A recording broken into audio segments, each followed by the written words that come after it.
Is the hardest part of a transformation losing 50 kilograms? I personally don't think so. I think it came afterwards for me. In 2018, I was 120 kilograms, and by 2020, I was 70 kilograms. I lost 50 kilograms over the course of 2 years. However, since then, I've regained weight. I'm 88 kilograms now, and trying to keep that weight off was really difficult.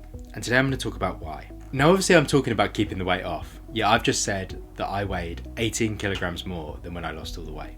There's a reason for this. That's because I didn't spend the time trying to regain the fat. I tried to regain the muscle. This went terribly wrong in some ways, but overall, today, 2026, I weigh 88 kilograms and I'm fairly happy with my body. Don't get me wrong, I still have some targets, I still have some goals that I want to stick to. However, I'm sure I'll be able to keep to that. That's as a result of the things I'm going to talk about today. Firstly, losing the weight was not the finish line for me. It was not the end. When I got down to 70 kilograms, I remember feeling so lost. I was like, what on earth do I do now? I kept on trying to lose the weight. I still had a little bit of fat around the bottom of my waist that I really wanted to get rid of. I thought, if I could just get rid of that, or just get rid of a little bit more fat over sort of my midriff, then maybe I'll have a six pack or something like that. But that thinking was completely wrong. Realistically, I was skinny fat. I was always going to hold on to that little bit of fat that I had there unless I went into an extreme deficit, which just was not sustainable. My other option was trying to rebuild some muscle. I realised that sticking to my maintenance was also a challenge. I think it's so easy to say, oh, I've got to stick to my calories dieting, but you also need to stick to your calories in a maintenance as well. Realistically, it's still just as hard. Your body's going to adapt, it's going to feel hunger in a different way. And I think you need to relearn that. I also feared regaining weight. I'd gone to that much effort to lose all the weight, and I was thinking, right, well, let's regain some. And that terrified me. And I did it wrong to begin. I messed up completely. I ended up going on a big bulk, I got back up to 100 kilograms, and I felt so terrible about myself for doing that. Don't get me wrong, I'd built a bit of muscle, but then I was basically back at square one. I thought, well, I'm gonna have to lose a lot of this weight again. And I did, because I'd learned all the lessons previously and I knew exactly how to do it. Since then, I've very much learned how to maintain my weight and build any extra muscle in a surplus that I'm happy with and at a slower rate than before. So what actually kept the weight off? Habit one was still tracking food. I think it's important to still just think, well, okay, I finished my diet, but I can't just eat exactly what I want. I still need to have a general idea of what I'm eating on the daily, while also weighing myself regularly, just to get an understanding of what my maintenance calories really is. What a normal day for me means in terms of my weight. Because if I notice that the weight's going up consistently, then what I'm eating is probably a little bit too much. Another habit was keeping on walking.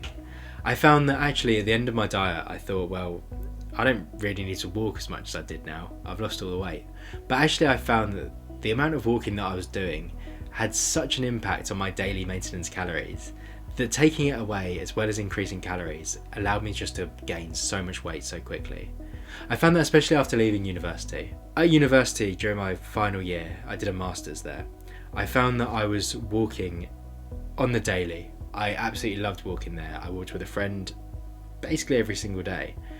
And then when I started this bulk where I was going to gain a bit of weight, I was suddenly not walking. And although I was going to the gym regularly, I found that actually it was so much more easy to put on a load of weight just because I hadn't kept my walking at the same level as I did before. That leads me on to another habit. I began lifting weights. I thought, if I start going to the gym, I can build a bit of muscle and I can actually make my daily maintenance a little bit higher. Because muscle actually uses more of your body calories than fat does, and therefore it's highly recommended that you try and put some muscle on. I made it become a lifestyle. I made it become the norm for me. I made it become something that I enjoyed. I enjoyed going to the gym, I enjoyed sticking to my calories, I enjoyed walking. And if you can make that your daily life, as a result of losing all that weight, you will keep the weight off. I think you also need to accept weight fluctuations, especially if you're going to go into the gym and start bulking and cutting and going down that route. That's not exactly what I'd do today if I restarted. If I got back down to the 70 kilograms, I would have tried to put on weight so slowly, and I would have slowly built myself back up to it. But I think in the real world, sometimes that's not overly possible. I messed up, I did it too quickly, and I think you've got to accept that those weight fluctuations will happen, but as long as you can bring yourself back down to earth and keep track of what you're doing, you'll be absolutely fine. So why did I actually choose to regain weight? I wasn't happy with where I was at 70 kilograms. For once, I'd decided that I didn't want to be lighter, I wanted to be stronger. I wanted to build muscle, I wanted new goals. I'd spent so long with a goal of losing weight that actually my life I'd almost become addicted to it, and now I needed a new addiction. And the new addiction for me was going to the gym. I found that I didn't get addicted immediately. I didn't think, oh, this is great, I'm going to go every single day. But now, 6 years after losing that weight, I literally could not imagine having a regular week, obviously not when I'm on holiday or something, but a regular week where I'm just not going to the gym.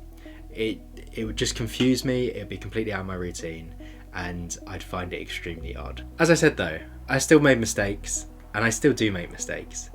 I'm happy with where I am right now. I still feel like I want to lose a little bit more, cut down a little bit more, and then I'll truly be happy with where I am. Although I say that, but I'm just gonna warn you now, you will always critique your body. You will always have a little bit that you think, oh, I just wish I could do that. But overall, I'm relatively happy with where I am today. Finally, this is the biggest lesson. Make your goal not just to lose weight, but to get to a point where you feel somewhat pleased with things. I think actually bringing in things such as the gym are so important because it gives you new targets to aim for. I wish I'd done it alongside losing the weight. I feel like I could have made so much more progress. And actually, given the way I was at 70 kilograms, and I was sort of there like, I've lost all this weight, but I'm just not where I wanted to be. Focus on the long-term goal, the overall physique that you want at the end of it.